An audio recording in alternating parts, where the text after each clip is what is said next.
That's the only reason you're here? Yes.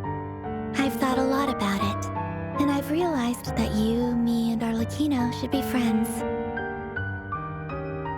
I think this is very important, so I felt I had to come and tell you.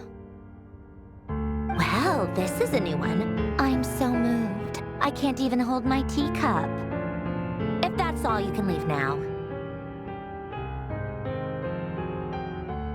Do you not want to be friends with me? Or is it that you prefer being co-workers? What is this, Columbina? Are you deliberately testing my patience threshold? Right now, my politeness module is active, but if you say another word, I swear I'll shut it down.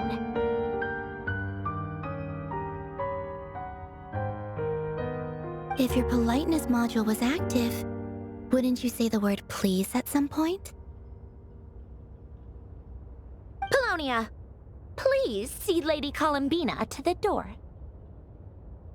Will you still invite me to your next tea party? What? Yes, I think you will. Bye-bye, dear Sandrone.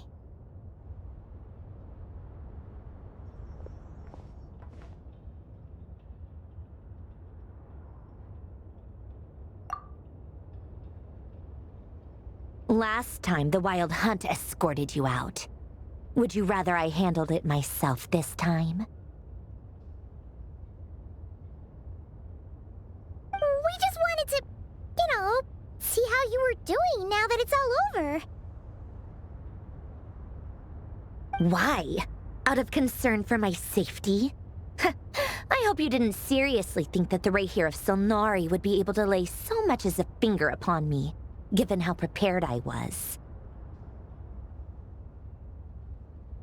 Mostly because you kind of helped us out, so we just wanted to check you were okay. Looks like all your robots are fixed, huh?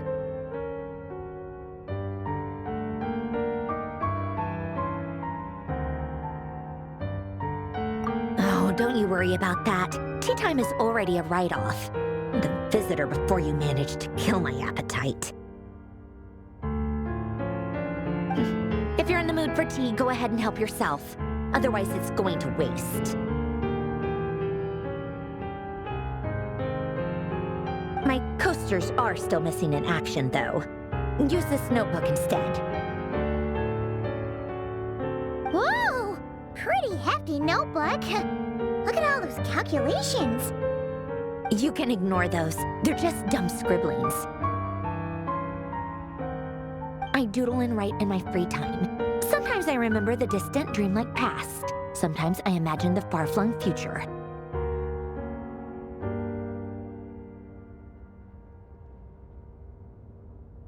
And other times, I grit my teeth and note down all the crazy nonsense going on in the present. Some people do the crosswords in the newspaper. This is my equivalent of that. Trying to predict the future is like daydreaming.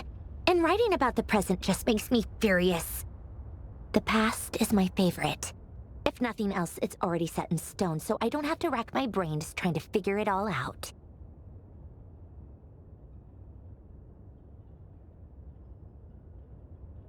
Huh. Although, having said that, the only vaguely interesting memory in my past is probably that guy they call Lord Artificer. Who else?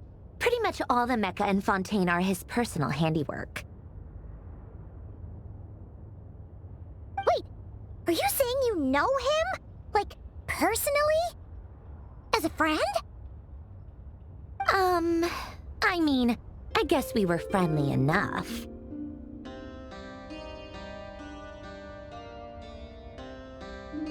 Yep. In fact, I'm probably the only normal person left who knew him at all.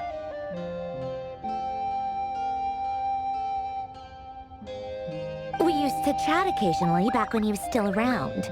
Before he passed away, he asked me to destroy all his manuscripts.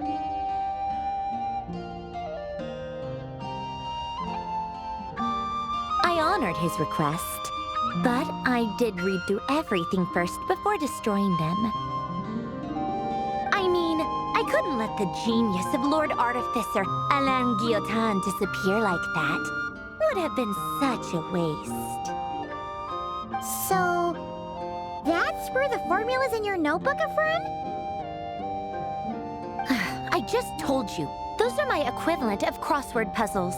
They're just dumb formulas that I solve for fun when I'm bored. Alain's work was like epic poetry. The formulas in my notebook are just silly little riddles in comparison. Not that there's anything bad about them. I mean, at least, solving those riddles isn't going to hurt anyone. Except me, because I lose a few brain cells in the process. Anyway, while we're on the topic, I might as well tell you about what happened to him and his friends. Alain Guillotin had two close buddies, Renee and Jacob. They spent their childhood years together in the Nazissenkreuz Institute.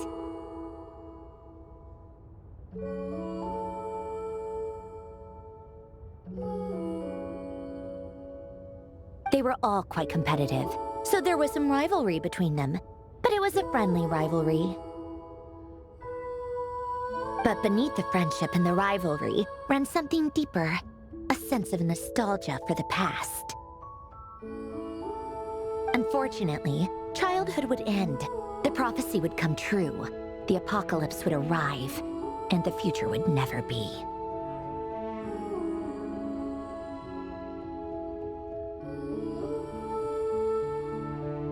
A mad dream that would normally only capture the minds of lunatics began to take root in their hearts. A dream of saving the world.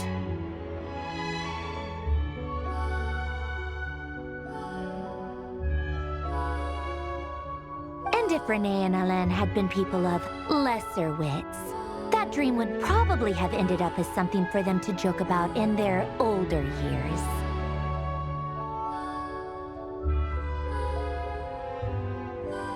But alas, they were some of the sharpest minds around. They nurtured that dream with the full power of their intellect, and it grew into something that ate away at their souls. The first of them to fall under its spell was Renee.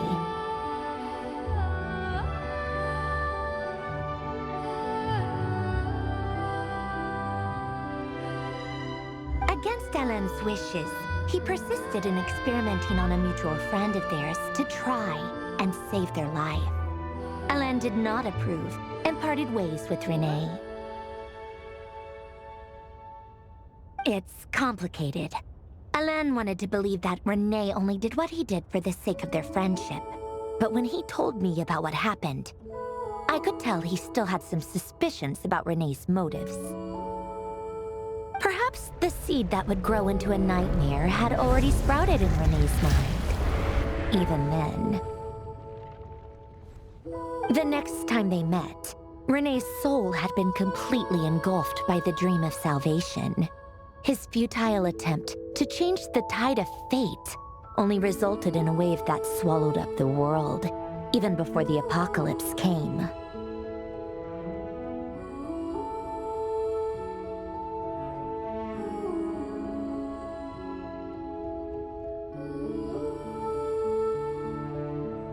And although that wave died down eventually, I hear that it just recently came back with a vengeance.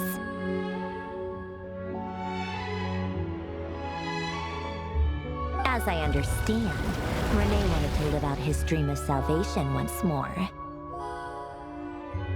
But I'm told that the attempted resurgence finally died out for good.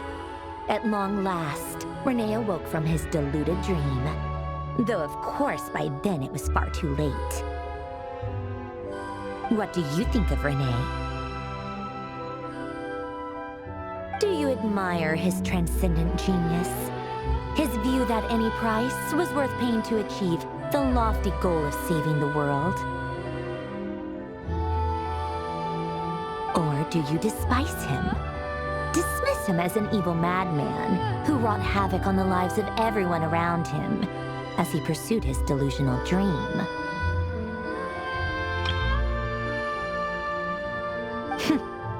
Same difference, really. Just a matter of perspective.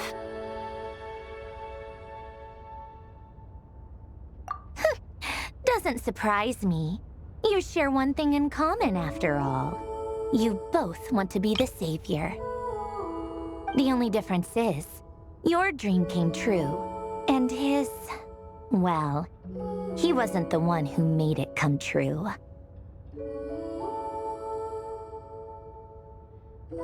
I don't like fanatics who give up their whole lives for their ideology. Nor do I like fools who let their delusions take control. Maybe I could understand if René had just been an ordinary person. But he had a sage-like intellect, and still managed to get himself lost in a labyrinth of his own desires.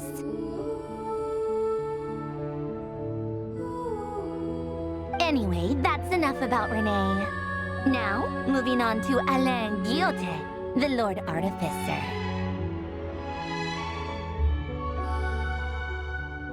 He managed to put a stop to the first storm whipped up by René. But after that, Alain lost his friends and family. To his credit, I suppose, the loss of his family and friends was purely a tragic accident. It's not like Alain sacrificed them for his cause or anything.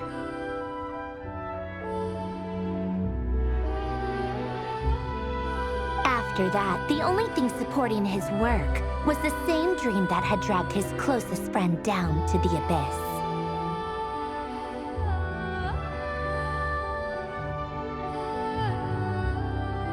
But although the desire to save Fontaine drove him to found the Fontaine Research Institute, Alain continued to reject any form of transcendental knowledge or power. He was suspicious and fearful of it, having seen the way it had affected his closest friend.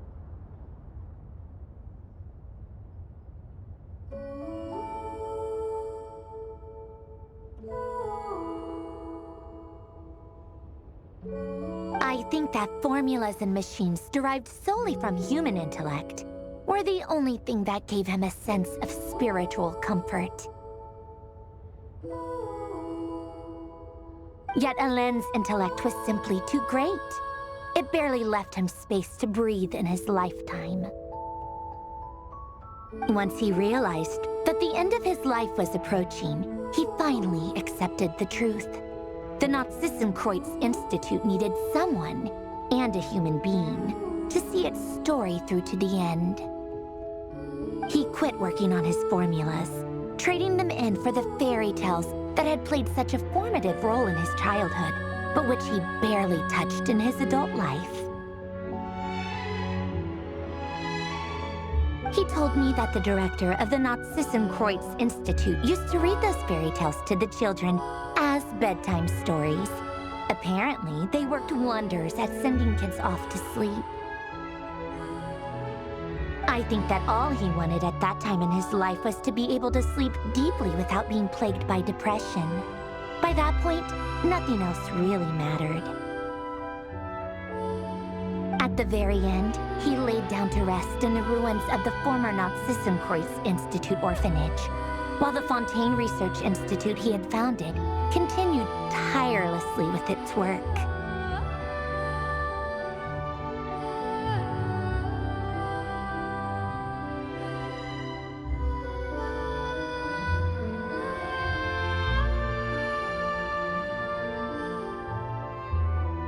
Many years after that, tensions over competing dreams would once again cause a rift, this time between members of the Fontaine Research Institute. But the actions of those fools had nothing at all to do with Alain. And that is the story of two people from the Nazissenkreuz Institute who both wanted to save the world. One went all in on his fantasy of salvation without ever looking back, and ended up calmly sinking to the bottom of the deepest sea.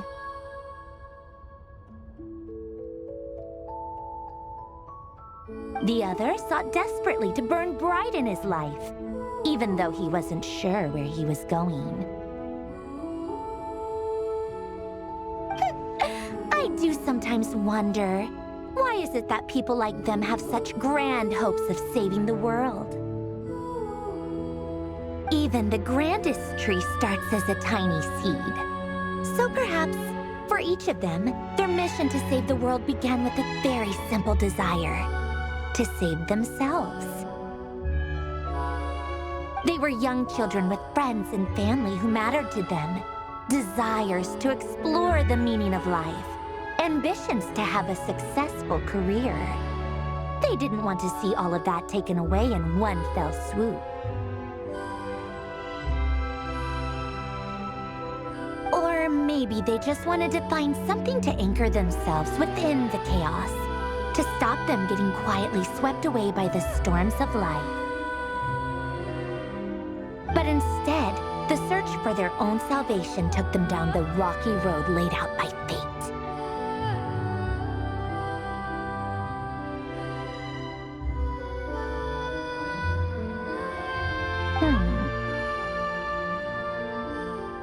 Do you think the desire to save oneself is enough of a justification to try and save the world?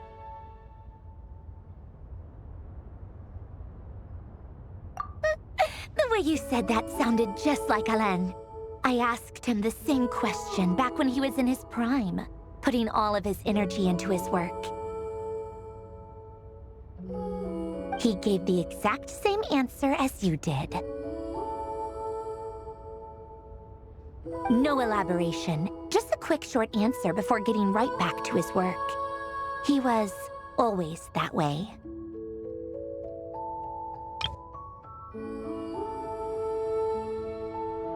All right, tea time's over.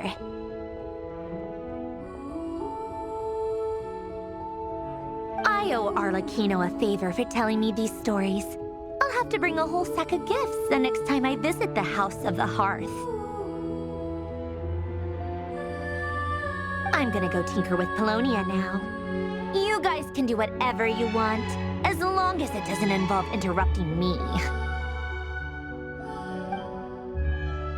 Polonia, exit hibernation mode. Begin diagnostics.